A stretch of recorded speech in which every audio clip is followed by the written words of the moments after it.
Akala ko kasi yung araw, dasal ako ng dasal, simba ako ng simba, anak na po ako ng Diyos. Hindi po pala, kailangan pong tanggapin natin, papasukin natin sa ating puso ang ating Panginoon. Amen? Akala ko rin, pinakamalaki ng kulungan ng Muntinlupa. Pero nung makakilala ako sa Lord, tsaka ko lang naunawaan kung ano po ang pinakamalaking bilangguan. Kung kayo tanongin ko, ano ba sa palagay niyo ang pinakamalaking bilangguan? Ha?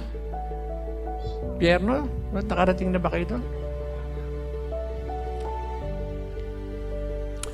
Kala nyo ba nasa laya kayo? Yung mga nasa labas? Kala ba nila nasa laya? Ang pinakamalaking bilangguan, ito pong mundong ginagalawa natin.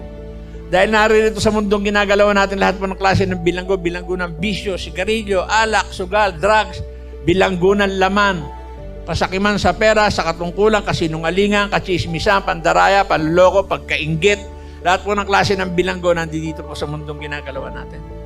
Kaya mapalad din po ako na mabasa ko sa kanyang salita na susulat po sa John chapter 8 verse 32. Makikilala ninyo ang katotohanan at ang katotohanan na magpapalaya sa inyo. Sa loob pa lang ng Muntinlupa, pinalaya na po ako ng Panginoon Diyos.